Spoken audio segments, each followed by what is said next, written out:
Oh, look who signed up in the portal. Austin. Just got approved, buddy. Sweet, thank you. Put my entire net worth in your hands.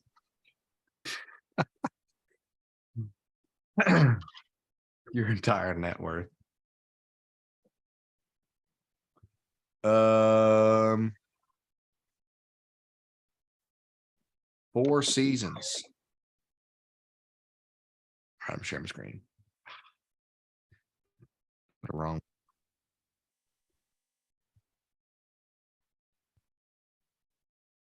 Did y'all hear anything I just said? Yeah, I can hear you. My microphone just cut out. I said, don't you hate it when you hit the wrong button? I was trying to hit back on Zoom and I hit GarageBand right next to it. And it was like loading. And then they switched my audio and good times. Now we're recording. Now I can share my screen. Bam. All right. For sale.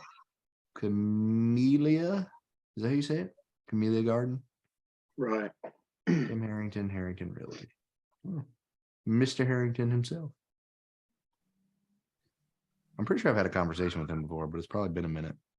All right. Price 1.15, year built 1990, 12 units, 600 plus or minus square feet.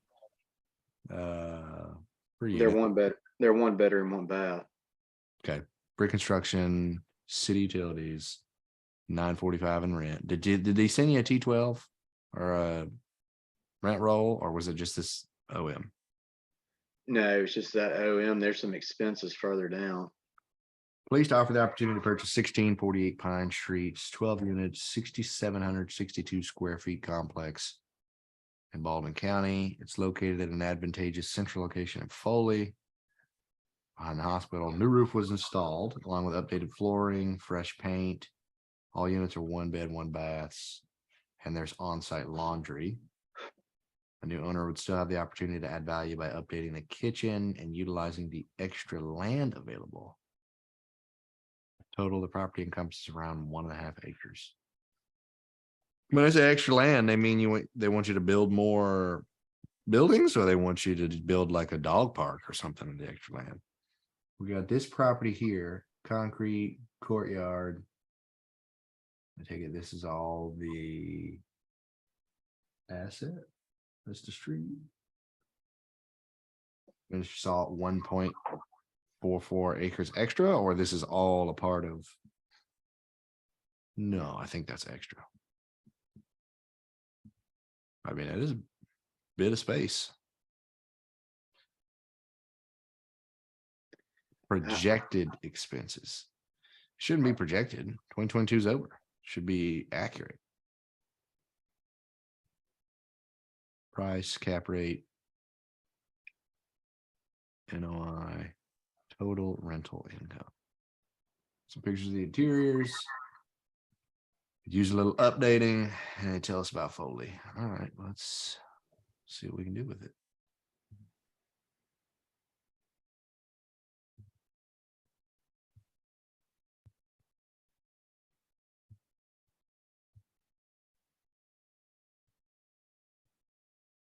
Did they say what they wanted for it?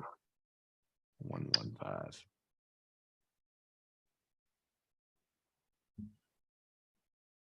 Well, units. It's a pretty small property. The loan balance is going to be under $1 million, so you're going to have to use like a jumbo loan, or you won't be able to use Fannie Freddie. You may go to a local bank. You may have some local banks that could potentially be interested in this. So 25% may be accurate. We'll see as we progress, depending on debt service coverage ratio. Repair and reserves, they're saying it quite literally just roof's done, painting's done, and new flooring. So it just needs a new kitchen. But they're saying you can potentially build on it. If you build on it, another 6,762 square feet. We were quoted $135 a square foot on a property in Mobile for how much it would cost to develop. It would have been a little nicer than this, so we'll call it $125 a square foot. At 67.62. This is to say you're going to build a whole nother one of these. This is going to now be $845,250 extra to build another one. Plus, call it another 150,000. So just call it a flat $1 million if you wanted to legitimately build another one of these things. So now we need to calculate that in our unit count. So instead of 12, we got 24 units now. So we're underwriting this a little differently. Feeling spicy. So we'll just double everything that they have. Because this is to say that he wants you to buy these for 1.15, but you can build it brand new at less than $1 million.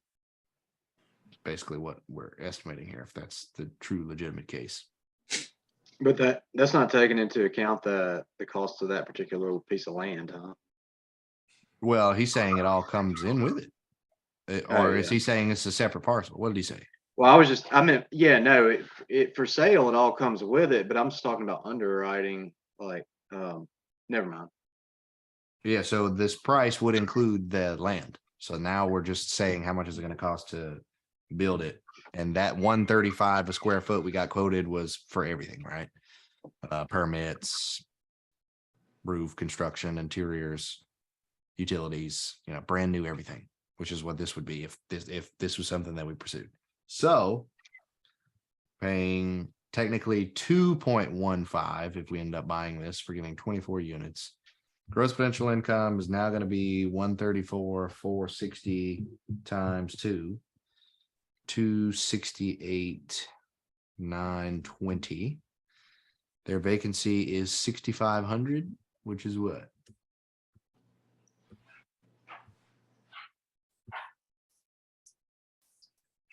Oops.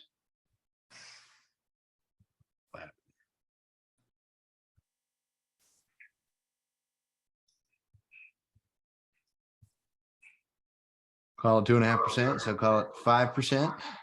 If we're just doubling everything.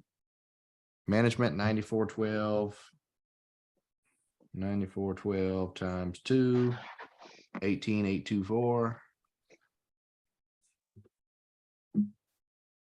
Office supplies 700, 1,400. Office admin. Landscaping 12,000.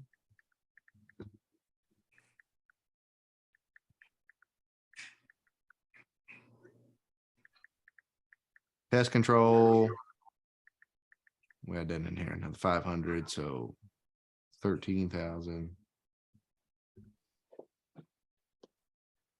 Landscaping and pest control. Repair and maintenance 12,000. Advertising 1,000.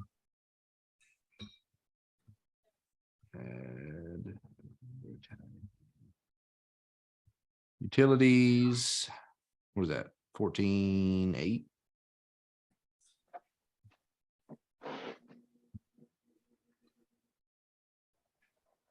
Taxes 10,000.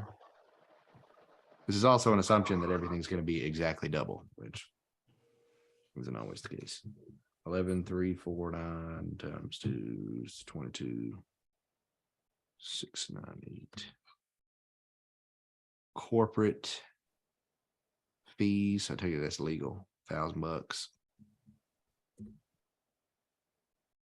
Counting,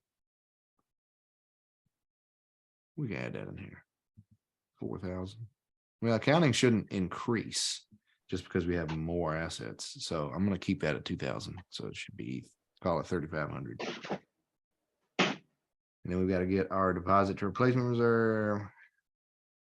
I always forget. Y'all can't see how tiny this is. 7,200.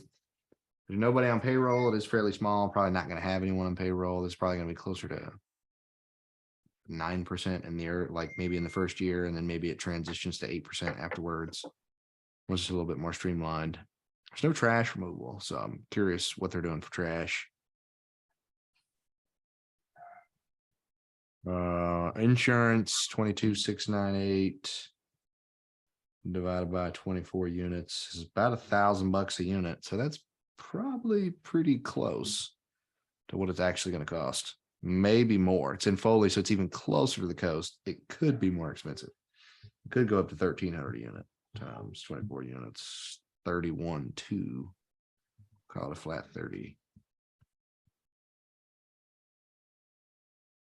They didn't have any concessions or nothing. NOI. All right, so we can basically put this away.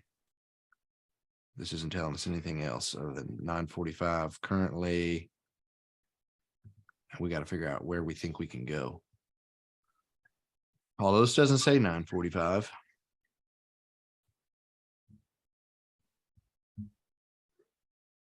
So we're definitely going to be much higher on vacancy in the first year. It's probably going to take about a year at least to build all that. So you'll be at about 50% occupancy really in the first year. Because the second building won't be up and running. Concessions, there's got to be some form of concessions. I hate to always say that there's not going to be any loss to lease, no bad debt. There's always going to be something. Now, hopefully we can streamline at an 8.2, and hopefully we can get higher than 934. I'd like to think we can get to 1,000. If we can make it to 1,000, it's also another assumption. I don't know for a fact that we can make it to 1,000. We'll have to do some research. Times 24 times 12. 288.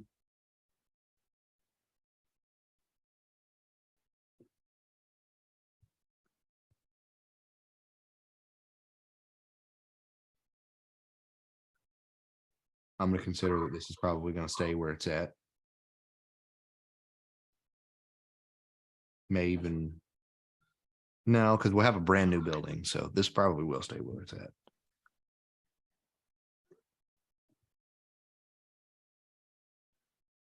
Trash removal. It's got to be some form of trash removal. Now, the operating expense ratio looks ridiculous, but that's because we're at 50%.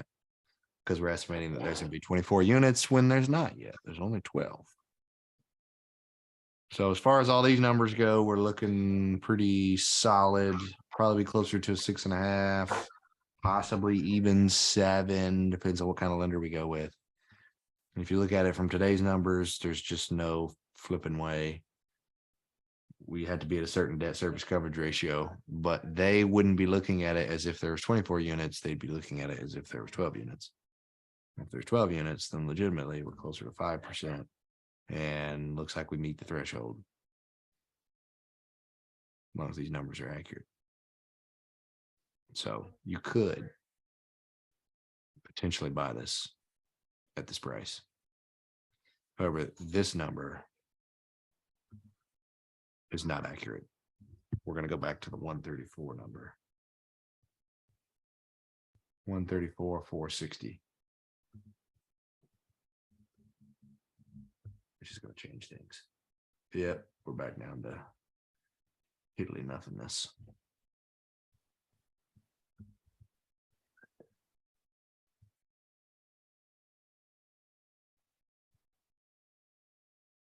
It's just I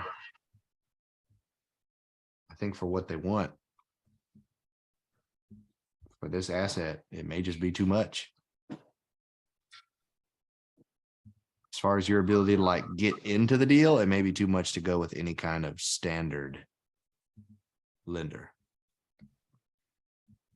However, as we were just talking about, Alex and I, seller financing or owner financing could be a very plausible option for a deal like this.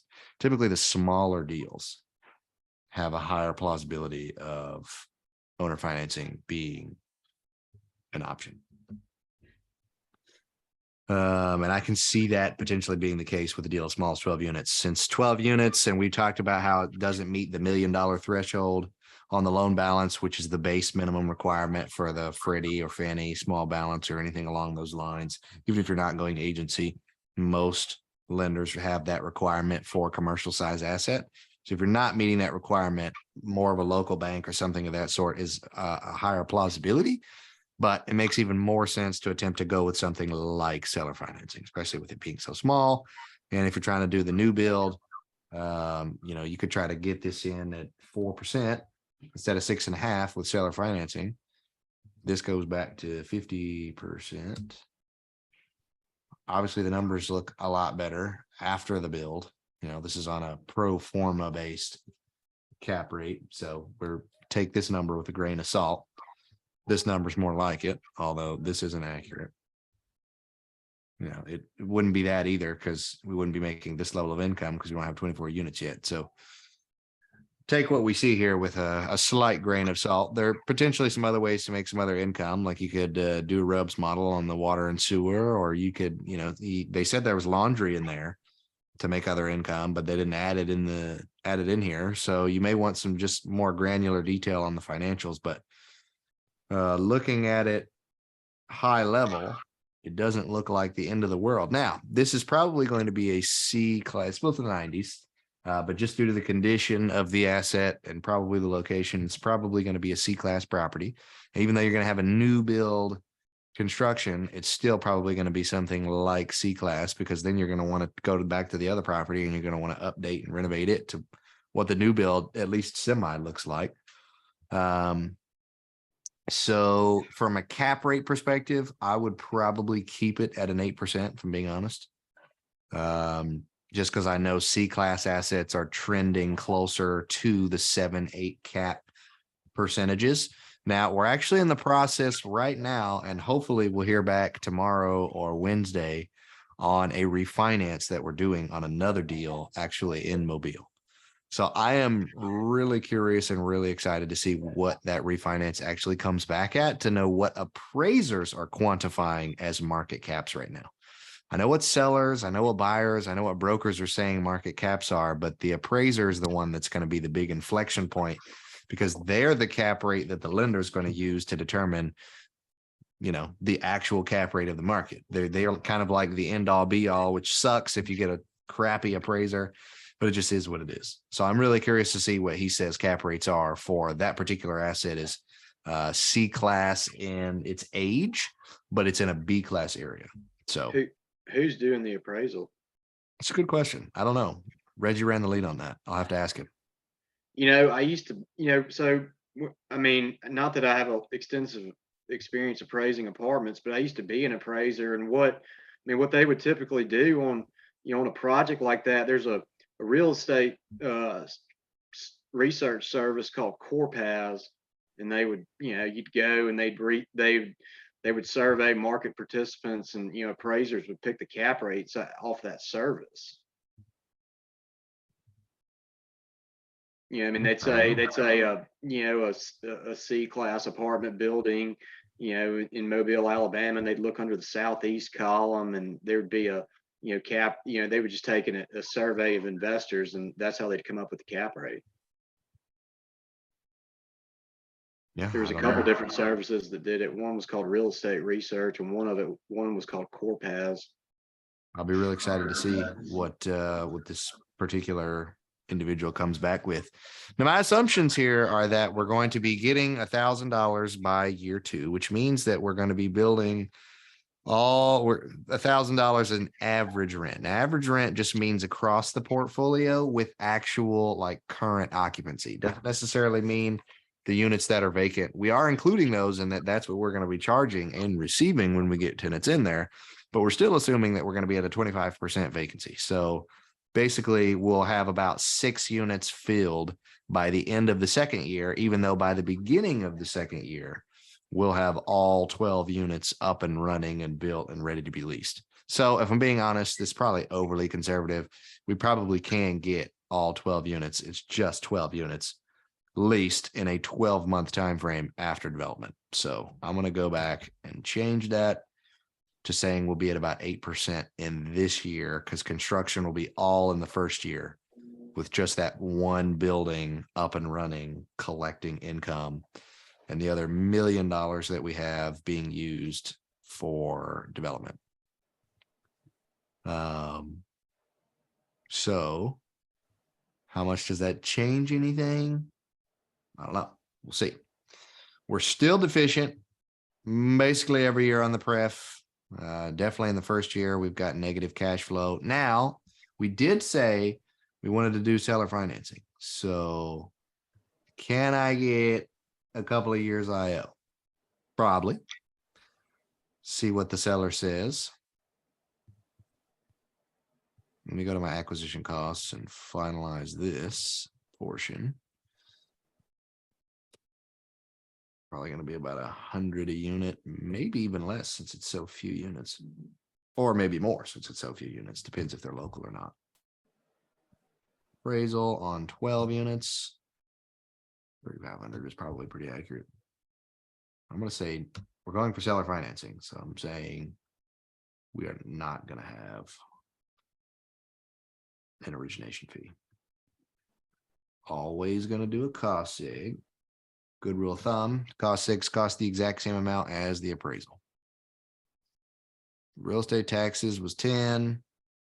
So we're assuming 5,000. This is going to be 20% down out of 28,000. Anyone do that quick math in their head? 28,000 times 20%. 5,600 possibly. Who's a genius out there that just said that? Not me. Can't do the math in my head that quick. All right. That finalizes our acquisition costs, exit strategy. Maybe we're looking to do perpetuity model here. That would be ideal. But it seems like such a low cash flowing asset in the near term that it may end up just being a longer term hold, but those returns are horrible.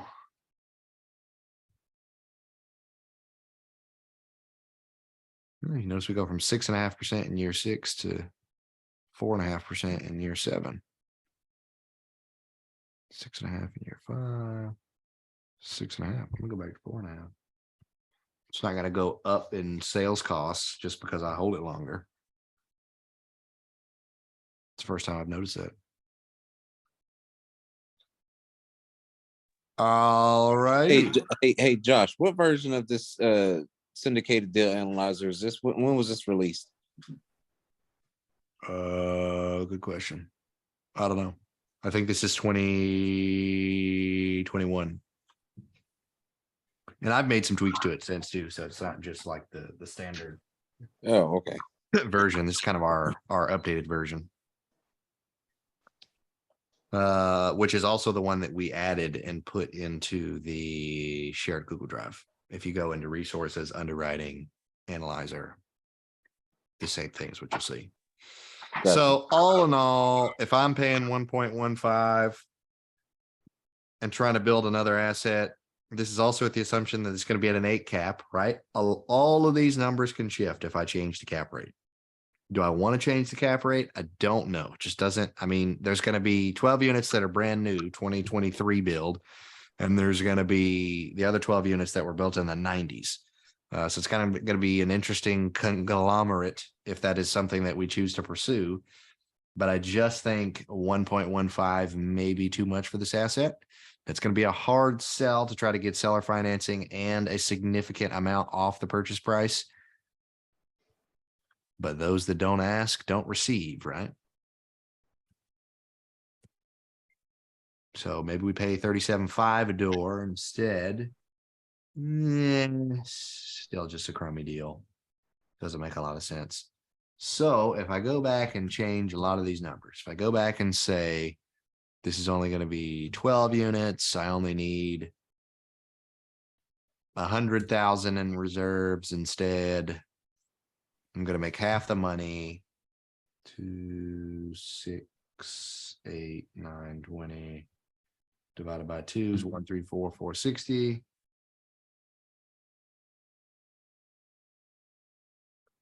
Not going to have such significant vacancy. Trending out of the 8.2. All these numbers are going to be cut in half. So my whatever. This goes to 100,000.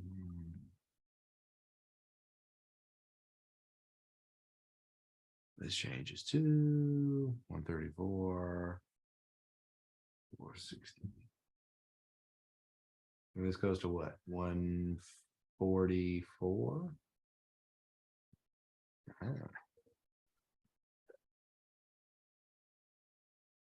And so this will be cut in half. So it'll just go from 80.76% to 40.76%. So if I just cut all these expenses in half, say 5,000,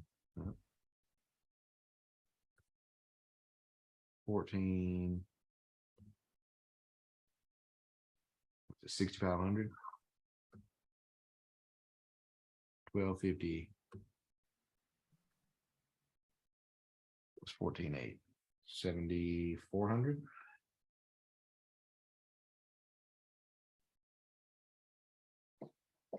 $500. Still at 9%. Call it 8% if there's not going to be nearly as much construction. Repair and maintenance, not.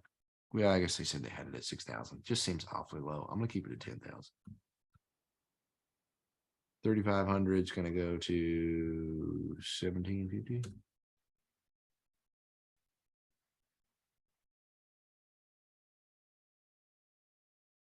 And I'm not changing this. But we're still asking for seller financing, so we're keeping this the same. These numbers aren't changing. This all changed with what we just changed. We still have the same seller financing numbers, and it equally does not make sense. At half. So just can't pay that price.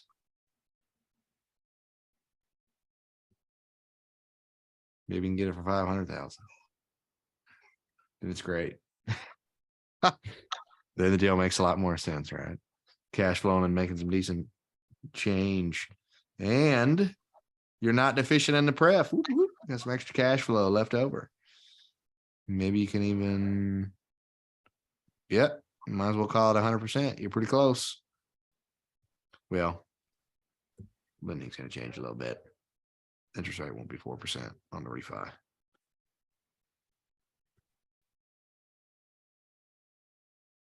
So scratch that.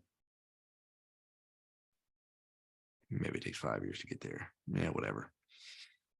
Perpetuity may not make the most sense for this. You may have to do something more like a waterfall structure, which if you guys hang out with us on the webinar, you'll get to see what I mean by waterfall structure. All right. Well, this still doesn't make a whole lot of sense. We tried.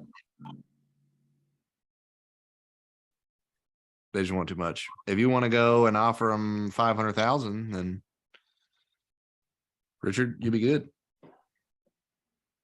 Maybe they'll be sold. Yeah, I didn't know how to underwrite it, but I Just was a go. little bit skeptical of it being 12 one-bedroom, one-bath units in Foley. I mean, I didn't. Camellia there's- Garden. There's not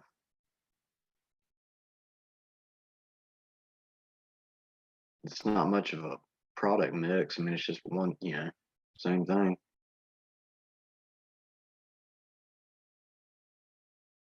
Josh, I have a question. What's that?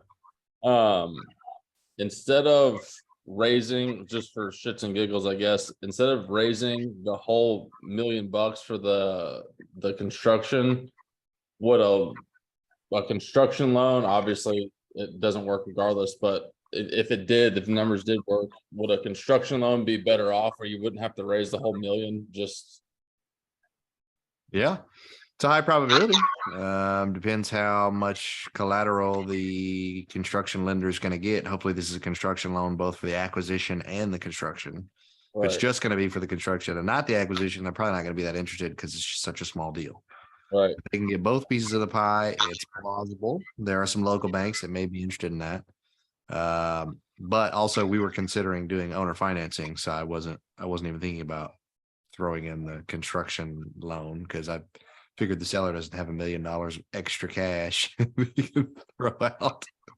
No, that'd be cool. I guess you never know till you ask, right? But if we were going conventional or some form of exterior financing outside of owner financing, then yeah, I would entertain that if the deal made sense without the new build. Yeah, that's, I was just a question for future deals. I know obviously this one doesn't work, but just wanted to get the thought. Casey, you got any deals to look at? I don't at the moment. I am currently working on that deal that Charles Seaman, and getting, interest on that huge raise that, Charles is looking at doing, because it's an off market, so he thinks he's gonna get that one. There's another property in Decatur, Georgia, that they possibly can get, but that's a non-market, that's a little bit smaller raise. So right now I'm just trying to garner interest for the capital raising side. I also have a couple of operators that I've been in contact with over the last 6 months that I'm gonna reach out to see if if they're interested in investing and interested in helping with the raise, because obviously 23 million is huge, and like I said, I think I said I can possibly get 1 million, maybe a little bit more, but if I can partner with another operator, I think we can get closer to that 23 million for sure. I think you can do 15 million. I got faith. Oh, that's the plan. That's what we're shooting for. Just find one investor with a ton of money that trusts you. It's like, Right. yeah, sure, I'll sign the dotted line. That's what we need. There's some crazy people out there, man, that have more money than they know what to do with. That's for sure. But no, Michael, you this sent me was- one. Look like Oh, sorry. More just want to hear your thoughts on just the structure of it. It's a partial segment of a condo community. So it's like 30 units out of a total of 94. 30 units out of a total HOA fee because it's a condo.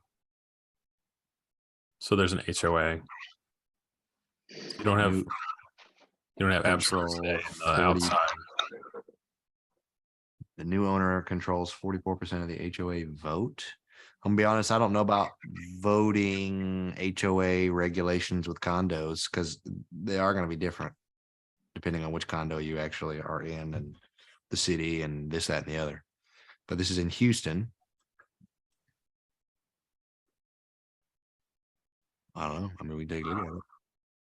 Go through this process. That's what we're doing. TMG. Sunridge Villas. Number of units 30, even though it's really 90 some. 1983. Have you talked to any of these brokers about the deal or they just sent it to you? Just send it in an email. Like, I've never even heard of multifamily GRP. Is that like Houston, Texas based brokerage? they're Texas based. They do some deals in Oklahoma too. Okay. I talked to that John Krebs guy about a deal in San Antonio a while back. So they're all over Texas, and there's another guy. His name was Casey. Can't remember his last name. Who was in Oklahoma. So this group is throughout the entire state of Texas. It seems like. Oh, his name was KC, huh? Yeah, just spelled KSEY. Ah, I see. Yeah, they posted some assisted living facilities in Oklahoma.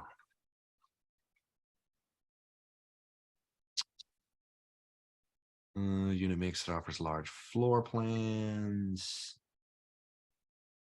1.5 bath. Current rent market. 2 bed, 1.5 bath. 2 bed, 2 bath. 100 plus under market rents. Fourth largest city in the United States. I didn't know that. I knew Houston was big, but I didn't know it was that big.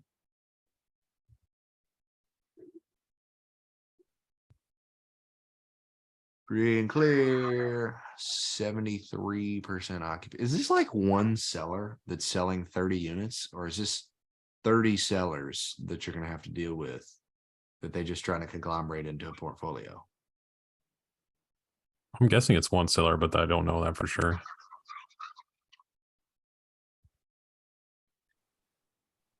If this was 30 different sellers, I feel like I'd just walk away immediately. Be like, I'm not dealing with 30 different opinions. Sorry. Someone else can deal with that. Hey, Michael, I have a question for you. For this condo deal, have you looked into any sort of lending options? Because I know condos are, when it's a bundle of condos, they're not very easy to finance with conventional lenders. Yeah, I just saw this in my email yesterday, so I haven't looked into it. He's like, yeah, I don't know. Good point, though, John. That's why we've never done condos before. They're just slightly more complex in execution. My business partner, however, has done some condos, but they've been all short-term rentals. So he's focusing on that side of the investment as opposed to a longer-term condo rental. I think he's actually trying to buy 9 condos right now. And he's going to sell 5 of them. And the profits from selling off 5 of them is going to make 4 of them free and clear. And then he'll just own 4 condos free and clear in, I think, Tampa, Florida, that he'll just rent for whatever. I can't remember if he said he was doing short-term rentals with that. Probably so, because that's what he likes.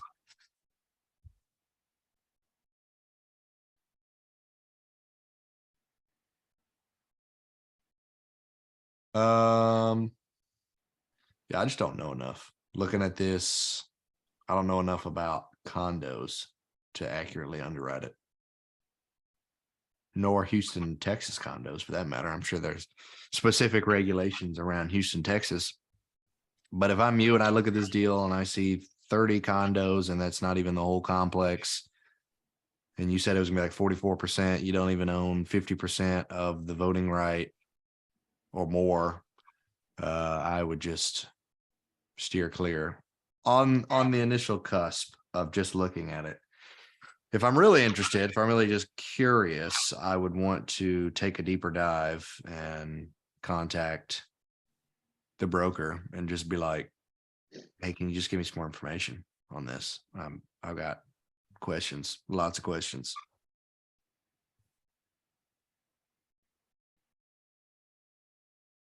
They don't look that bad. Definitely C-class.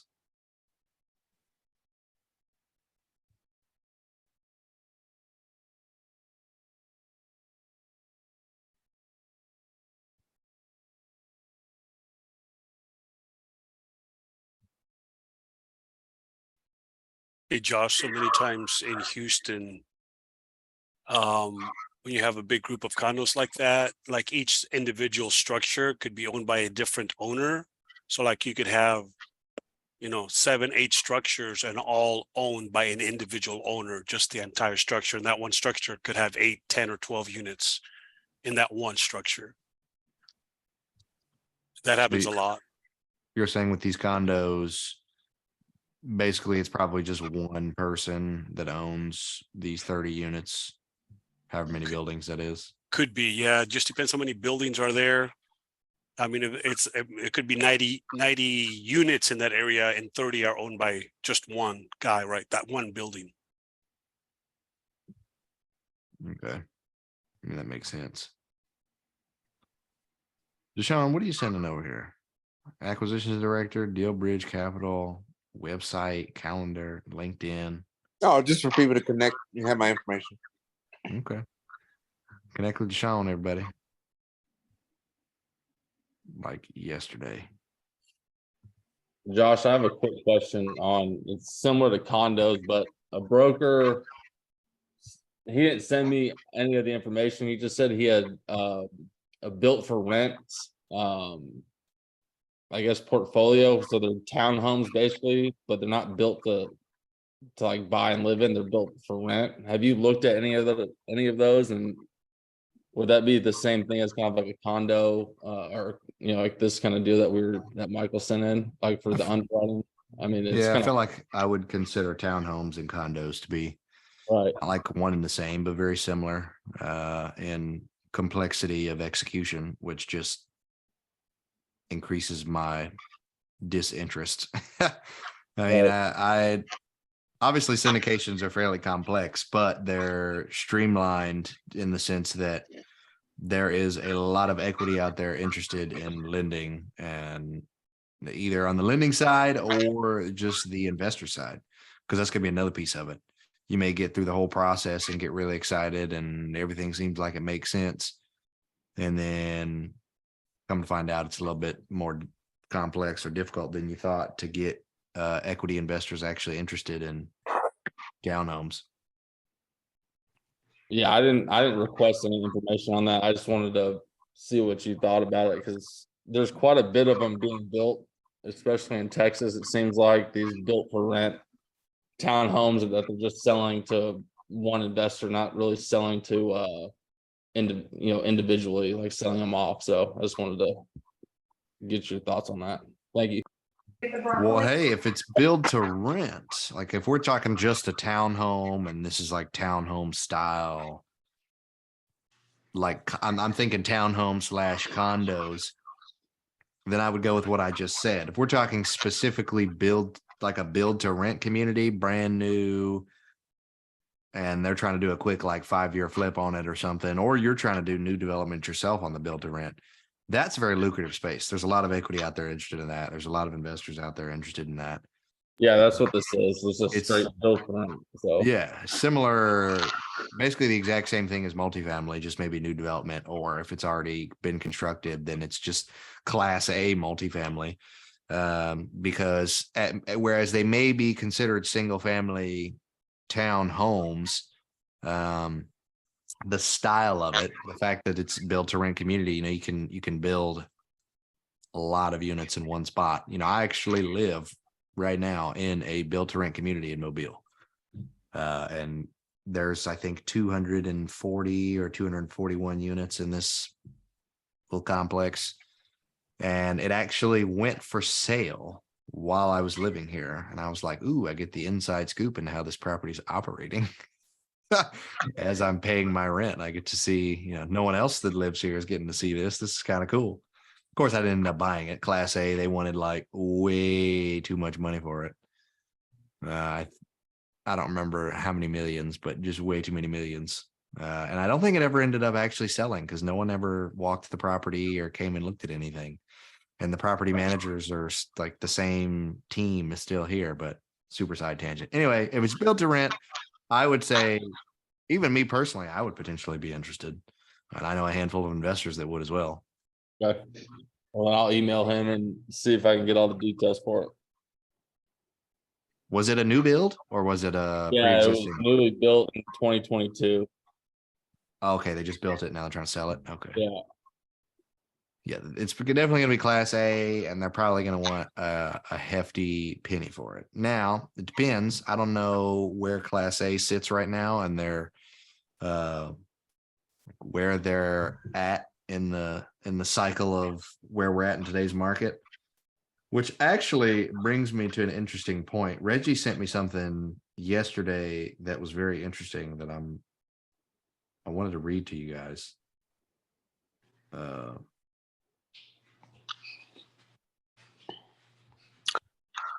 I don't want mine yet.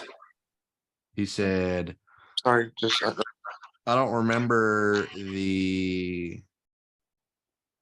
where he said this came from. It may actually be in here as I start reading it. Came from RealPage.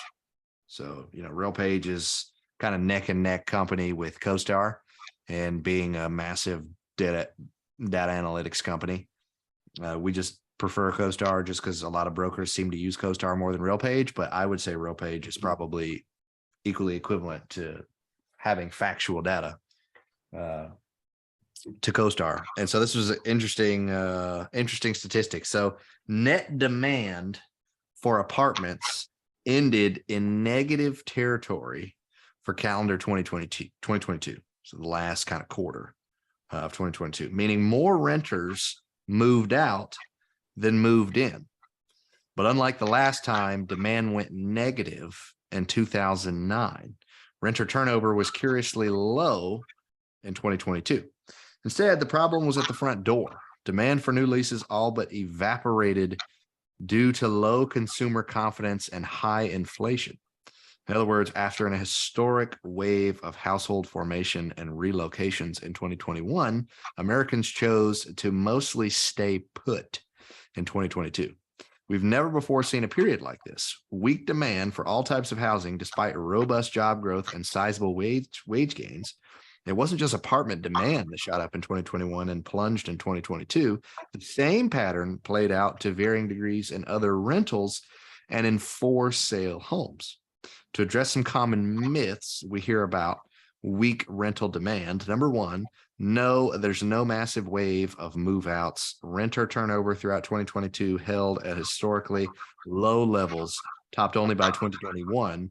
Turnover is gradually normalizing, but it's still low. Number two, no, there's no big jump in unpaid rent. November 2022, the most recent available period, only 95.7% of market rate apartment renters paid rent on time. That was up 0.6 percentage points year over year.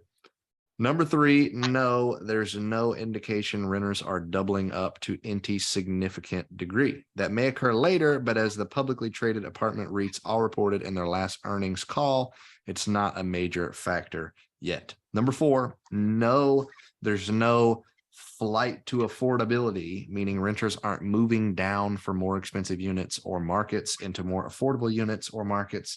The drop in demand came across all price points and essentially all markets. Very interesting data. In other words, there's just no clear signs of a classic affordability issue, as some have argued. So what then is the issue? The root challenge is simple. Consumer confidence is low. According to the University of Michigan's Consumer Sentiment Index, confidence dropped even lower in 2022 than it did in 2008. Human nature is that uncertainty has a freezing effect. When you're uncertain, you're more likely to just stay put. We saw this in the 2022 apartment demand numbers very clearly because we typically see a huge seasonal bounce in demand after college graduations during the summer, but that didn't happen in 2022. Why? Well, we know from employment data that most found jobs. So why didn't they show up in the housing market? It appears many got jobs, but chose to live with family or friends given economic uncertainty and inflation, including elevated housing costs. That would point to pent up demand for apartments in 2023. But first, we need to see consumer confidence rebound. That is no sure thing, especially with more voices predicting a pending recession. But cooling inflation, including a string of rent cuts, could be a strong enough countermeasure to unleash stronger apartment demand in 2023 than we saw in 2022. So very interesting statistics, basically to state that a lot of people seem to think that there's this big affordability issue. A lot of people seem to think that housing is, there's a strong, supply versus demand problem. And so everyone's renting, and that it may be the case in some areas or in some markets. But per data, just according to Q4 of last year, there was actually significantly less interest and less demand for apartments or just rentals in general, even for sale homes, just the real estate market, because a lot of people were choosing to move in with friends and family due to the uncertainty. Sheer consumer confidence being at an all-time low affected the overall economy. Isn't that crazy? I thought that was crazy. Interesting data points. No one has any input? All right. It was lame info. No, it was interesting. I also saw a different note. I'm part of CRE Daily. They talked about office buildings as well. And I guess the predictions on office in 2023 is not very good. And so it's kind of like you're right, the all around single family and commercial the outlook's not great, but commercial or office spaces are for sure are in trouble with what they're saying. I would figure office would be in a hurt locker, especially with what we saw in 2020 all the way to today. I mean, ever since COVID, everyone was forced to eliminate office settings and go to the at-home virtual workspace. And then once everyone was forced to do that, they were able to quickly systematize and get used to and figure out how they can still operate their businesses effectively. And once they realized they didn't need the office, once COVID kind of like died down, everyone was like, well, I don't really need the office anymore. So why continue paying for that expense? But it's also interesting that at the very end, they say everything that happened points to the fact that there will be or should be pent up demand for apartments and just for rentals in general in 2023. But the very first thing we're going to need to see for that to happen is a increase in consumer confidence. And it's no sure thing to predict what consumer confidence is or what that's actually going to look like. We're really just going to be able to see it in the numbers. And the best way for us to have that happening, as long as there's not a legitimate recession, the whole talk of the fact that there's going to be a recession is continuing to decrease consumer confidence, which is decreasing demand, which seems to be a very interesting inflection point. You wouldn't think that the confidence of people would decrease the level of demand, because the demand's going to be there, you would think, regardless of whether someone's confident in their ability to want to move somewhere. But the fact that that's actually a legitimate inflection point is something that not a lot of people thought would be. And so the last sentence is cooling inflation and potentially even decreasing rents. So we've only ever seen decreased rents like once in the entire history of rent collections. And it was roughly around the 2008, 2009 timeframe. And it wasn't even that significant. It was like $50 to $100, maybe at most, depending on the market you were in, as a cut in what rents were actually collecting. So if that was to happen again, that'll be another historical event of rents actually decreasing as opposed to increasing. And they seem to think that if that happens, that could be a strong enough countermeasure to unleash stronger apartment demand. I'm hoping that just cooling inflation is all that is required. No one wants to really decrease rents. However, we haven't decreased rents, but where market was versus where market is today, I think has moved slightly, because we were seeing tremendous growth in the market in Mobile specifically. And we have this one, our smallest property is a 34 unit Brixton Place in Midtown Mobile. And we had about 2 units that were vacant and we were trying to lease them. And market at the time was about $1,000, $1,100, something like that for a 2-bed, 1-bath. And so we were marketing at that. And this was right at the time that things were starting to slow down. This is when interest rates were starting to hike. This is when the market was starting to slowly shift in 2022. And we started to see that there wasn't as much interest. There wasn't as much leasing movement around that time. And now that we've been able to see the numbers, we see that a lot of that was due to, consumer confidence being at an all-time low. But so it was interesting because where we thought we were going to be at roughly, $1,100,000 a month, we ended up having to decrease our asking rent. So we may have had a couple of units at that price already, but new actual, market asking rent, we ended up dropping, I think like $975 or $950. And then we were able to fill them once we went to those price points. And so we were like, it's just interesting data points to see where we kind of are today in the market. And, everyone's still thinking that the market's going to continue to increase and that inflation's great and, hedge against inflation, and all those things are true, but to a certain extent, right?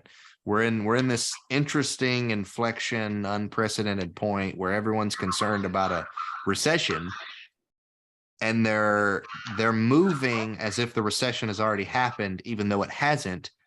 And it's almost kind of like looming towards forcing one in a way. but without having the ability to force one, because occupancy is still so high and job growth is still at an all-time high right now. So the affordability crisis isn't really a thing, whereas a lot of people thought it was. Still something to pay attention to when you're thinking about what your rents are going to be, but I don't know. We're just getting into a major side tangent, but good combos, I guess. All right, fellas. If y'all don't have anything else, I'm gonna stop blabbing. Y'all get back to your families or go take a nap or go to bed. I don't know, whatever y'all do late night on Mondays and Thursdays. Hey, Josh, where do you get this kind of data? Reggie sent this to me from RealPage.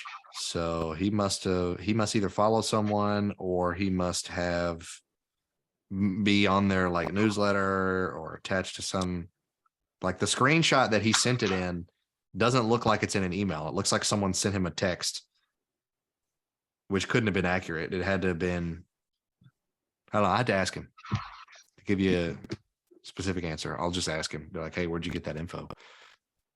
Yeah, that'd be great. Because he's definitely, out of the three of us, he's the one that follows up with all the politics and, you know, up to date headlines of what's going on. And he always sends it to us. He's like, hey guys, check this out.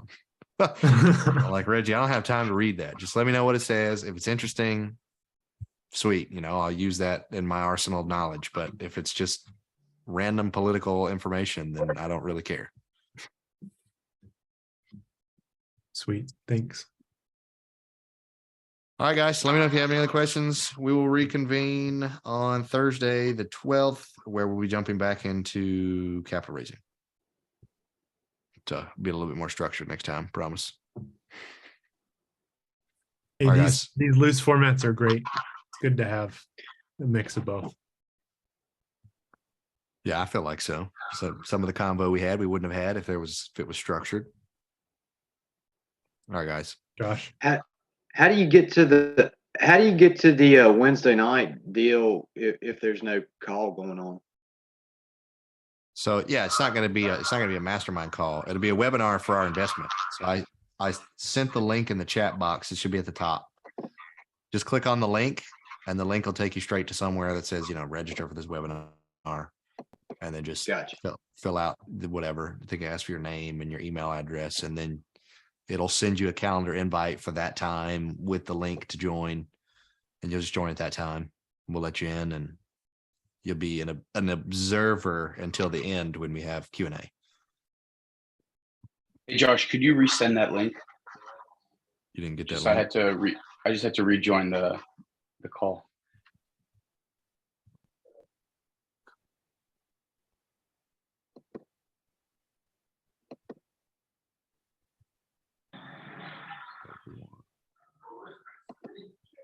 All right, did you get that?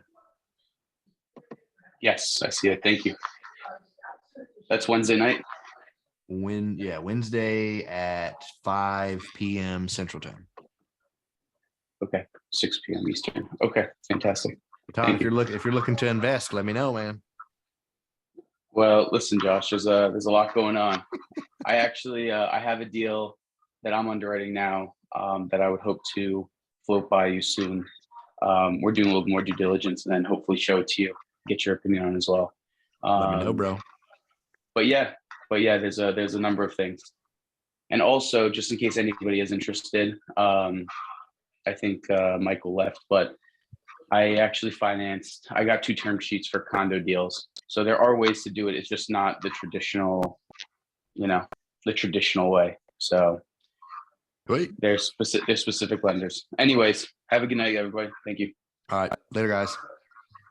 Yeah.